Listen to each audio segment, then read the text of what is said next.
अनुभव करने वाली सत्ता मैं हूं।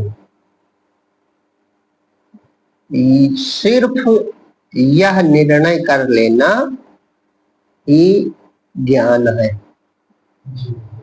अनुभव करने वाली जो सत्ता है, अनुभवी, वही मैं हूं। और इस अनुभव करने वाली सत्ता का नित्य रहना प्रमाणित है स्वतः। हम नित्य हैं कि नहीं? नित्य से तात्पर्य हम जब से अनुभव कर रहे हैं, जब से माने बुद्धि की बात है, बुद्धि जब से जान रही है तब से यह हमें अनुभव है कि मैं हूं। और विशुद्ध रूप में यह कब से है? यह है बुद्धि का तो विषय है नहीं, लेकिन जब से हम अपने को शरीर या अज्ञान में कुछ जानते हैं तब से यह भी जानते हैं कि इसको शरीर को मैं कहने वाला लगातार निरंतर है ना। तो जो अनुभवी है वह नित्य निरंतर विद्यमान सत्ता है, वही सत्य है और वही परमात्मा। बस इतना ज्ञान है। अब आपके दूसरे प्रश्न उस पर उठेंगे कि फिर संसार क्या है, फिर शरीर क्या है, फिर इंद्रिय अनुभव क्या है, फिर जीवन क्या है। तो बाकी जो कुछ भी है उसके अतिरिक्त वह सब या तो स्वप्न है या जागृत स्वप्न है या सुसुप्ति है। तीन अवस्थाएं हैं, जागृत, स्वप्न और सुसुप्ति। ये तीन अवस्थाएं हैं जो इसी अनुभवी के ऊपर होते हैं, लेकिन अनुभवी इन्हीं में अपने को देखता है।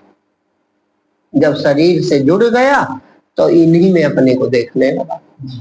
जागृत में जागृत का शरीर खुद को जानता है, स्वप्न में स्वप्न का शरीर खुद को जानता है।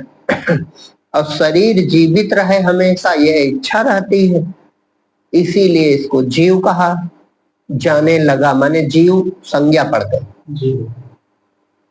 जीव है नहीं, जीव कहा जाने लगा। जीव भाव, एक भाव बन गया कि हम हमेशा जीवित रहे, है ना। अब कारण इसका क्या है?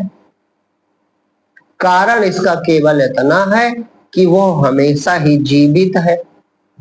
जीवित नहीं, हमेशा है। जीवन, जीवन और मृत्यु तो मृत्यु की अपेक्षा से शब्द बना जीवन, सबका जीवन है वही तत्व। तो वो हमेशा है, पहले से निरंतर। अब वो हम हैं, इतना निर्णय कर लेना कि वो मैं ही हूं, यही इतना ज्ञान है। और जो कुछ भी है यह भ्रम है, यह स्वप्नवत है, यह दिखता जरूर है लेकिन है नहीं। जो ये दृढ़ निर्णय कर लेगा वो इसके पार चला जाएगा।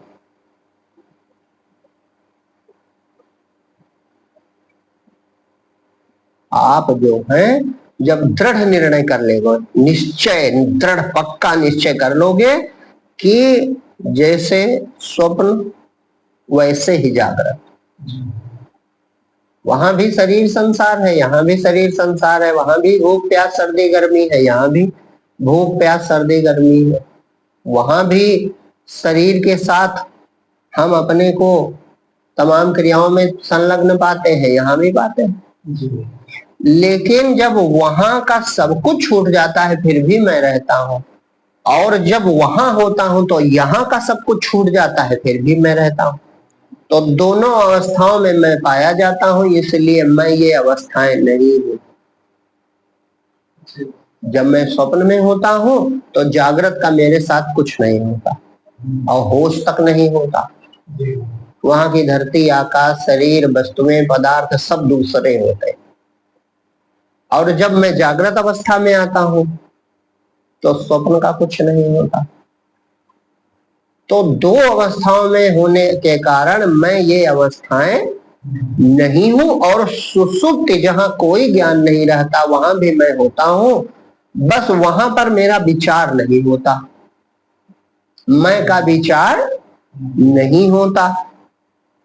अब जब मैं का विचार नहीं होता तो शरीर और संसार भी नहीं होता, लेकिन जागने पर मैं वही जगता हूं जो सोया था। इससे पता चल जाता है कि मैं वहां था। नहीं तो अगर वहां मैं बिल्कुल मिट गया तो जागने वाला कोई और हो सकता है, लेकिन ऐसा कभी नहीं होता। जागने पर कहता है कि मैं सोया था और मैं बड़े सुख से सोया, बड़े आनंद से रहा, या वहां कुछ नहीं था, चलो यही कहा है कि वहां कुछ मुझे होश नहीं रहा, लेकिन मैं वही हूं ये कोई नहीं काट सकता।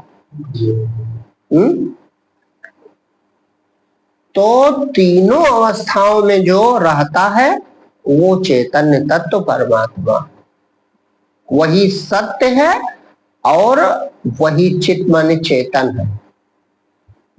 सत्य इसलिए कि तीनों अवस्थाओं में है, और चैतन्य माने उसको ज्ञान है अपना। अब देखो, जैसे लोग भ्रमित क्यों हो जाते हैं, खूब सूक्ष्मता से पकड़े जो तो ज्ञान हो जाए। भ्रमित होने का कारण आपका अहंकार संयुक्त ज्ञान है। जैसे स्वप्न में आपको बहुत सारा ज्ञान होता है, माने बहुत चीजों का ज्ञान होता है, वो अहंकार जब अपने को शरीर मानता है, जीव तो अहंकार कहलाता है, तब वो इंद्रियों से तमाम चीजें ज्ञात करता है।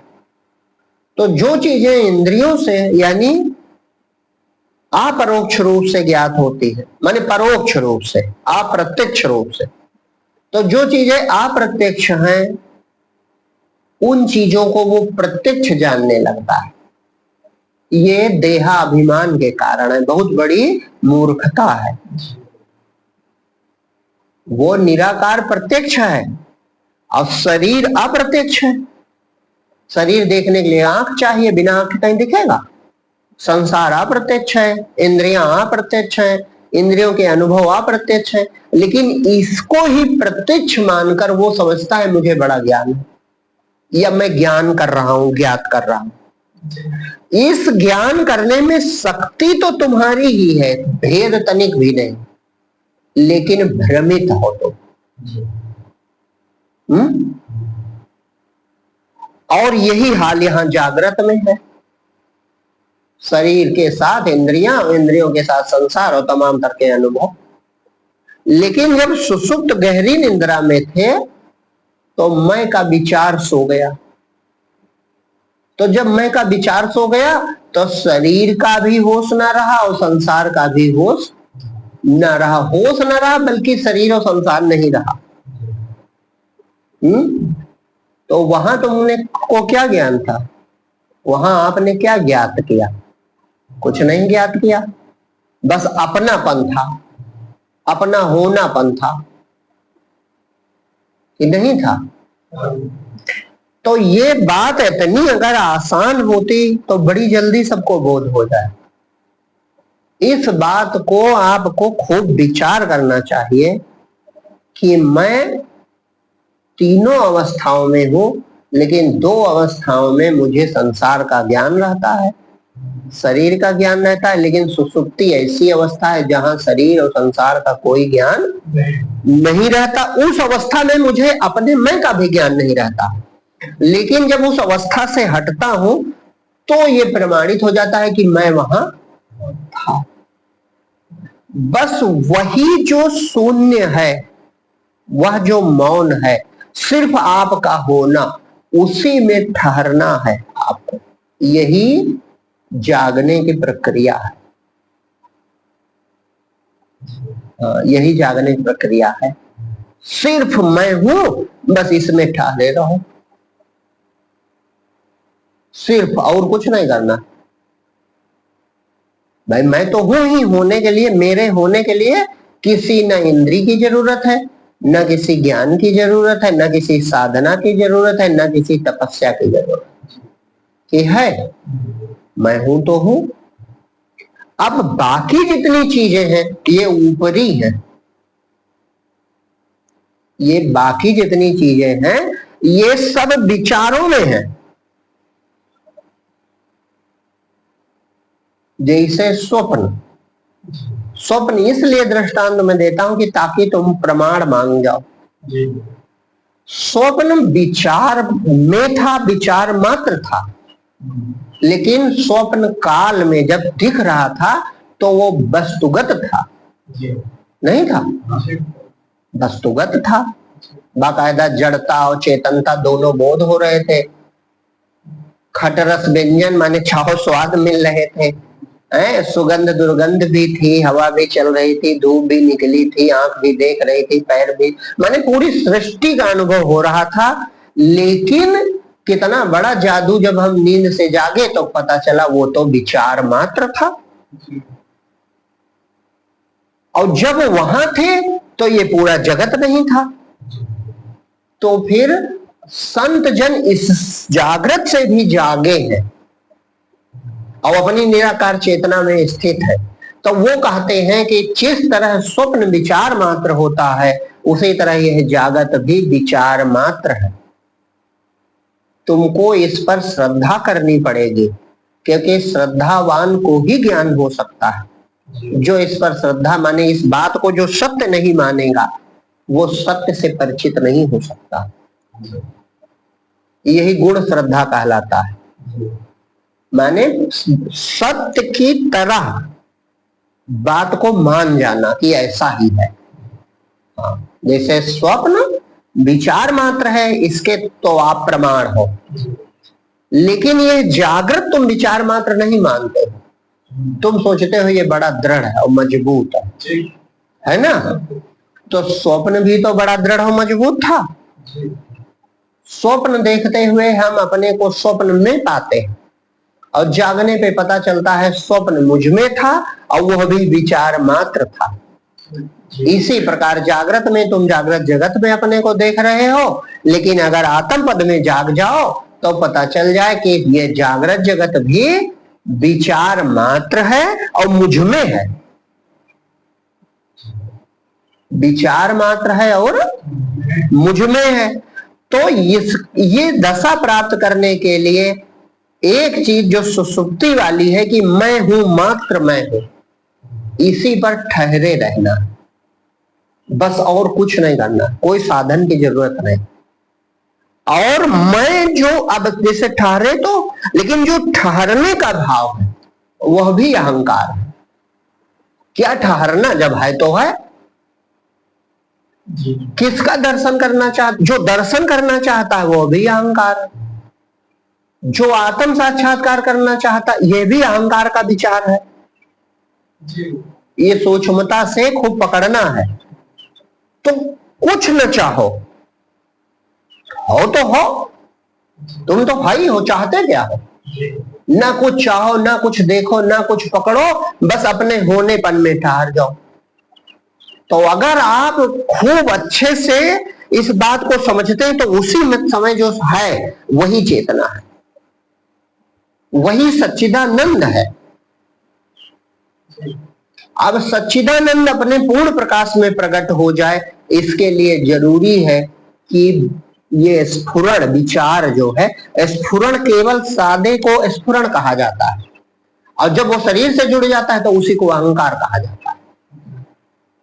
तो वह स्फुरण मात्र बचे, शरीर को मिथ्या मान ले तो वह स्फुरण शांत हो जाएगा, सम्मित में माने आधार में, बस वो परमात्मा है। समझ रहे? स्फुरण मात्र बचे माने शरीर में नहीं हूं, मैं कुछ नहीं हूं, मैं हूं तो हूं, बस होनापन आपका बचा। ये स्फुरण है, अभी स्फुरण है। और स्फुरण जैसे शांत होगा, बस वो आंख अपने आप है, लोचन अनंत उघाड़िया अनंत दिखावण हार, वो आत्म साक्षात्कार। हाँ, वो अनंत नेत्र से अनंत तत्व स्वयं को देख रहा है, स्वयं प्रकाश है, स्वयं प्रमाण है। तब आपको सत्संग नहीं सुनने की जरूरत है। सत्संग हो गया तब आप स्वतः बोधवान हो जाएंगे और जान जाएंगे। क्यों? क्योंकि जैसे स्वप्न से जागने पे तुरंत कह देते हो अरे मैं तो ये था, वो तो झूठा था, इसी तरह आत्म पद में जो जागता है वो तुरंत पकड़ लेता कि यही मैं हूं। वो जो निराकार सच्चिदानंद स्वरूप है, बस जीव उसे लय हो जाता कि अरे यही मैं हूं। जब देखोगे रूप पुराना, वही पुराण पुरुष है, वही आदि देव है। जब देखोगे रूप पुराना, तुम्हें लगे जाना पहचाना, ये नहीं लगेगा अपरिचित, ये क्या है मैंने कुछ देखा। और जो अलग देखेगा अपने से, वो जरूर प्रश्न करेगा कि मैंने प्रकाश देखा, मैंने ऐसा देखा, मैंने वैसा देखा। तो वो उसने अभी कुछ नहीं पाया। तुम खुद वैसे हो, आपका होनापन ही वैसा है, आपे हो वो आप ही हो। तब स्वयं प्रमाण मिल जाता है और स्वयं सिद्ध हो जाता है कि मैं ही हूं, मेरे अतिरिक्त और कुछ नहीं है। मैं और वो सच्चिदानंद हो गया। मैं शब्द तो इधर रह गया ना। मैं तो शरीर देख के कहता था, मैं कहने की क्या जरूरत, मैं तो तू की अपेक्षा में बोला जाता है। भाई मैं है तो कहीं तू भी होना चाहिए, तो वहां मैं की जरूरत नहीं, वो है तो है। अब जरूरत आपकी कहा है, साधक, साधक माने अपने को साधना कहाँ है कि उस होनेपन में आपको ठहरना है और शरीर संसार को स्वप्नवत मान कर ठहरे रहना है। तो पहले मानोगे, लेकिन जब वो दशा प्रकट हो जाएगी बस जान जाओगे। और फिर वह दशा ऐसा नहीं अलग प्रकट होगी, वह प्रकट होगी तो कुछ बचेगा नहीं। हाँ, कुछ नहीं बचेगा। फिर उसी में यह जगत प्रतिबिंबित हो रहा है और ज्ञानवान ये जाना करते हैं। वो बहुत ऊंची दशा। तब सहज समाधि, पहले समाधि, फिर बारंबारता जब उसकी होती है तो धीरे धीरे सहज समाधि। वो जान जाता है कि चलने फिरने बोलते हुए भी वह दशा हटती नहीं है, तो सहज समाधि हो जाती है। ये सर्वोच्च दशा है। लेकिन जो प्रथम दर्शन है वही आत्म साक्षात्कार है। दर्शन हम नहीं कर, दर्शन का हो तो फिर त्रिपुटी बन जाते कि कोई तो देखेगा दर्शन में है, वो ऐसा है नहीं, कहते नहीं बनता। वो तुम ही केवल शेष बचोगे। हाँ, आत्म साक्षात्कार माने अपने को देखोगे। जब शब्द है आत्म साक्षात्कार माने जब अपने को देखोगे तो जगत लय हो जाएगा पूरे तरीके से, संसार और शरीर। और तब सिद्ध हो जाएगा कि स्वप्न की ही तरह यह भी विचार मात्र ही। जब मैं का विचार उठता है तो मुझे जगत अनुभव होने लगता है। हाँ, तो करना केवल इतने है कि मैं हूं, जो होनापन है, जो अस्तित्व है, उसी में ठहरे रहो और शरीर को मिथ्या मानो, संसार को मिथ्या मानो, इससे न जुड़ो, ना इसे देखने की कोशिश करो। बस मैं हूं इसे अनुभव करो और उसी में निरंतर ठहरे। यही अभ्यास है। ये जो निरंतर करेगा तो उसके बाहर कोई चीज प्रवेश भी नहीं कर सकती। ये केवल हम कह रहे, लगता बड़ा कठिन है, रे बड़ा सरल है। क्यों? क्योंकि जो आप हो, आपका होनापन, वही जब कहता है शरीर, तब शरीर का होश आता है। वही कहता है सूरज निकला तो सूरज, वही कहा है धरती तो धरती, वही चलने लगे तो चलने लगे। और वो ठहरा रहे तो है कौन दूसरा जो बीच में प्रवेश कर जाए? है का उसमें कोई वो हलचल कर सकता है? आप अपने में शांत रहो, देखने कौन हलचल हो जाएगी। हलचल तब होती है जब तुम खुदे विचार में उलझ जाते। हाँ, विक्षेप कैसे हो जाएगा? नहीं हो सकता, क्योंकि विक्षेप के लिए कोई शक्ति तो चाहिए। शक्ति जब एक है, दूसरी शक्ति है ही नहीं। चेतना एक ही है, शक्ति एक ही है, तो दूसरी जब है नहीं तो कैसे हलचल होगी? है?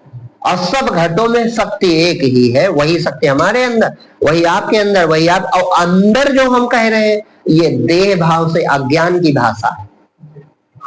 हाँ, वो शक्ति के अंदर सब कुछ है, ये ज्ञान है। हाँ, और हमारे तुम्हारे अंदर शक्ति है, ये अज्ञान है। देखो सिद्धांत लिखा, जैसे कबीर को ज्ञान था तो कबीर ने सिद्धांत लिखा, जल में कुंभ। वो चेतना रूपी जल में शरीर। तो जब जल के अंदर ही कुंभ है तो कुंभ में जल होना कौन बड़ी बात है बात की नहीं? और उसको सिद्धांत, कबीर जो है संत पूर्ण, उनको सिद्धांत पता है। जल में कुंभ, कुंभ में जल है, बाहर भीतर पानी, ये सत्य बात है। फूटा कुंभ जल जल ही समाना, यह तथ्य अकथ कहानी। और एक बात दृष्टांत देने के लिए कुंभ कह दिया, यहां कुंभ भी वो जल बन जाता है, जब विचार करता है तो विचार से जल कुंभ बना लेता है। हाँ, स्वप्न बना तो स्वप्न में कौन धातु है? कोई तत्व है, और पांचों तत्व का दर्शन होता है। तत्व के बिन तत्व सारे, और रूप के बिन रूप है, मोह के मंत्र से सच है, मंत्र मारे तू ही तो। बस ऐसे यहां भी ना कोई तत्व है ना कोई रूप है, बस एक ही तत्व है, चैतन्य तत्व। चैतन्य तत्व, उसके विस्मरण से ये सब तत्व, पांच तत्व दुनिया दिखाई पड़ती। हाँ, यही जो तो बोल रहा है, यही चेतना है सब कुछ। तो इस जो हर समय उपलब्ध है, जो हर समय विद्यमान है, जो हर समय रहता है, वही सत्य है, वही विद्यमान विद्या है, वही सबको धारण करने के कारण धर्म है, वही सबको चैतन्य करने के कारण चेतन तत्व सच्चिदानंद है, वही सत्य है, वही चैतन्य है, और उसी में स्थित हो जाओ तो वो आनंद स्वरूप है, इसीलिए उसी का नाम सच्चिदानंद है। तो तुम ही सच्चिदानंद हो कि कोई और है? तू ही। देखो एक संत ये लिखते हैं, सच्चिदानंद तू, नित्य निर्द्वंद तू, दुग्ध से रहित नित्य तत्व हो। तो दो नहीं है, और दो मिटाने के लिए दुनिया ना मिटाओ, तुम अपने मैं को मिटाओ, दो मिट गया। अपना मैं भाव हटा दो, बस वही तत्व है, द्वैत मिट गया। हाँ, उसी मौन को समझाने के लिए लाखों हजारों प्रयास है। हाँ, तुम बस दृढ़ता से मान जाओ कि तुम हर समय आत्मा हो, नित्य निरंतर तुम आत्म तत्व हो, और अपने में तुम जो कुछ देख रहे हो ये सब तुम्हारी माया मात्र, तुम्हारी माया मात्र।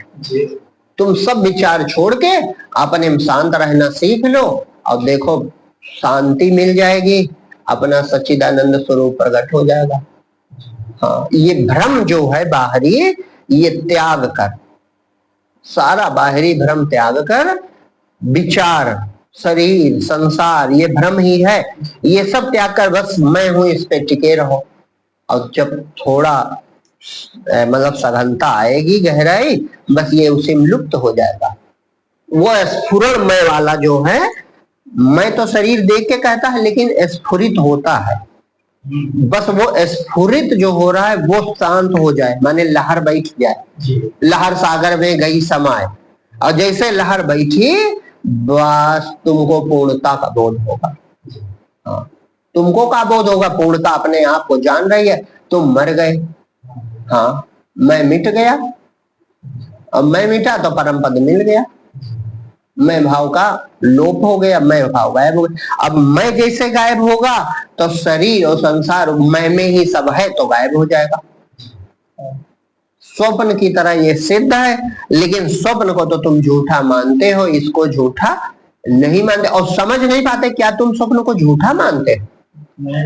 तुम इस समय स्वप्न में नहीं हो, इसलिए बात मान रहे हो, क्योंकि इस समय स्वप्न की अपेक्षा से तुम ज्ञानवान हो, तो ज्ञानवान हो तो बात मान रहे हो। लेकिन जो सो रहा हो क्या वो मानेगा? बिना जागे देखो दुनिया सब उद्धारे कर रही है उद्धारे कर रही है। रमन महर्षि से एक लोग आए, हम नाम भूल रहे हैं, महात्मा गांधी जी के वो थे, कोई अनुयायी थे, तो कहे क्या आत्मज्ञान जो है स्वार्थ नहीं है? क्या आत्मज्ञान स्वार्थ नहीं है? देश में इतना कष्ट है तो आपको क्या कुछ नहीं करना चाहिए? मतलब उनको नहीं कहा, अपने को कहा हमें कुछ नहीं करना चाहिए, कहा हमें समाज का कल्याण, समाज के दुख में शामिल नहीं होना चाहिए, तो कहा हाँ होना चाहिए। तो उन्होंने उदाहरण बड़ा बढ़िया कहा, जैसे कल्पना करो कोई स्वप्न देख रहा है, और स्वप्न में वो कहता है कि बड़ा दुख है संसार में, और मैं चाहता हूं मैं सबसे बाद में मुक्त हूं, पहले सारे लोग मुक्त हो जाएं। पहले सारे लोग मुक्त हो जाएं, मैं सबसे बाद में मुक्त हूं, और इसीलिए वो अपना कल्याण नहीं कर रहा। तो आप बताओ, जो जागा तो उस पे हंसेगा कि नहीं हंसेगा? अरे कोई है ही नहीं तुम्हारे अलावा। यह दूसरा उदाहरण उन्होंने कहा कि मान लो कोई जाग गए और जाग कर कहा अरे हम तो जाग गए स्वार्थ में, और बाकी हमारे संसार के जितने लोग थे उनका क्या हुआ होगा? तो लोग उस पर हंसेंगे कि ये जागा नहीं है, तो महामूर्ख है ना। मैंने जाग कर कोई ऐसा नहीं कहेगा। तो उनको उत्तर दिया कि इसी प्रकार से कुछ है नहीं, तुम्हारी ही सब लीला है, आत्म पद में जाग जाओ तो जान जाओ। ये जो सच्ची मुक्ति है, वास्तविक दशा है, ये बहुत उच्च कोटि की बात है, ये साधारण नहीं है। तो इसी तरह दुनिया परेशान है, और ये बात जो मान लेता है उसका कल्याण हो जाता है, और जो इस बात पर श्रद्धा नहीं कर पाता। हाँ, एक और बात, जैसे तुमने मान लिया कि ये सब नहीं है, जो शेष बचा, अगर तुम कुछ नहीं कर सकते हो तो वो जो शेष बचा वो सच्चिदानंद है, तो समर्पित हो जाओ कि तो सच्चिदानंद ही है। ये सरल और भक्ति का रास्ता, मार्ग बिल्कुल एक है, एक ही कार्य है, लेकिन इसमें क्या है कि आपको थोड़ा बल मिल जाता है, निर्भरता आ जाती है कि जो शेष तत्व बचा बस ये सच्चिदानंद है, अब हमसे कोई लेना देना नहीं, हम नहीं है। क्योंकि हम तो मैं का विचार शरीर देख के था, तो इस पीछे जो चेतना बच रही है, जो मैं कहने की शक्ति बच रही है, प्रभु ये मेरे रूप में जो शक्ति है ये तुम ही हो नारायण। ये सरल मार्ग है, वो भी सरल, ये उसमें केवल शब्द का अंतर है, लेकिन शब्द के ही अंतर मात्र से किसी किसी को बल मिल सकता है ना। जो कहे अब हम का या शून्य में कैसे जाने, तो कुछ तुम्हें जानना ही नहीं है, बस तुम्हारा मैं नहीं है, और ये मैं है भी तो सब वही है बस। हाँ, सब कुछ वही सच्चिदानंद है, तुम नहीं हो, ऐसे करके मौन हो जाओ, समर्पित हो जाओ कि मैं भी तू ही है। हाँ, मैं की शक्ति भी प्रभु तुम ही हो, तू ही है, तू ही तू, बस दूसरा खत्म, इसी में स्थिर रहे, वो भी राह से खुल जाएगा, क्योंकि दशा तो एक है, सत्य ही बचा, सत्य प्रकट हो जाएगा। हाँ, और जो ब्रह्म ज्ञानी होते हैं वो मैं ब्रह्म हूं इस भाव से नहीं रहते, उनका मैं नहीं होता, वो जानते हैं सिर्फ ब्रह्म है, तो वो शरणागत भाव में ही रहते हैं सारे ब्रह्म ज्ञानी। मूर्ख कहते हैं मैं ब्रह्म हूं, क्योंकि मैं कहने के लिए कुछ अलग चाहिए। किससे कहते हो, किससे कहते हो, और जिससे कहते हो क्या वो ब्रह्म नहीं है? तो ये मूर्खों की बातें हैं। पूर्ण बोधवान कहता है सिर्फ ब्रह्म, उसकी बात कुछ समझ नहीं पाओगे, वो कहता है सिर्फ ब्रह्म, समझ सको तो समझ जाओ। मैं ब्रह्म हूं या तुम ब्रह्म हो ऐसा नहीं है, सिर्फ ब्रह्म है, बात खत्म हो गई। मैं काहे कहा, वो जानते ही मैं ही हूं, लेकिन मैं कहूं तब जब तू हो। हाँ, बस मैं ब्रह्म है, बात खत्म हो गई। हूं भी उनकी मौज कहो, हूं का है उनके, हूं है में कोई फर्क नहीं, क्योंकि वो जानते मैं अकेला हूं, कुछ भी कहो मेरी लीला मात्र, लेकिन भ्रमित कोई ना हो जाए, इसलिए वो कहते हैं कि बस ब्रह्म है। और सही बात है, जब तू बचा ही नहीं तब मैं कहने काम है खत्म। उनकी नजर में कोई अज्ञानी नहीं, उनकी नजर में जगत ही नहीं, तो ना जगत है ना अज्ञानी है, तो बात खत्म। अब एक बार इससे कह रहे थे वशिष्ठ जी, तो राम ने कहा कि गुरुदेव फिर आप मुझे उपदेश क्यों करते हैं? तो वशिष्ठ जी मौन हो गए, और एक घड़ी बीत गई, मौन बैठे रहे, तो सभा में सब सनामन। तो राम जी ने सोचा कि कोई हमसे गलत प्रश्न हो गया, तो कहा गुरुदेव क्षमा करो, अगर कोई गलत प्रश्न हो गया। तो कहा नहीं, जब मैं समझा रहा था तुमको तो मैं अपनी ही सूरत जगा रहा था, लेकिन राम अब तुम जागे की तरह बात करते हो, तो इसका उत्तर मौन है, न हम है न तुम हो, परमात्मा है। हाँ, तो ये दशा अकेली वाली प्राप्त है, हर समय है, चेतन मात्र है, जो कुछ बाकी है सब भ्रम है, ये मानकर शांत अपने में जो रहेगा वो इस अवस्था को प्राप्त कर लेगा। हाँ, वो चाहे अपने में समझो शांत रहे और चाहे वो बात अपने में ही है, कहा कि सब प्रभु तुम ही है, समर्पित भाव से शांत रहे, दोनों अवस्थाओं में कल्याण हो जाएगा।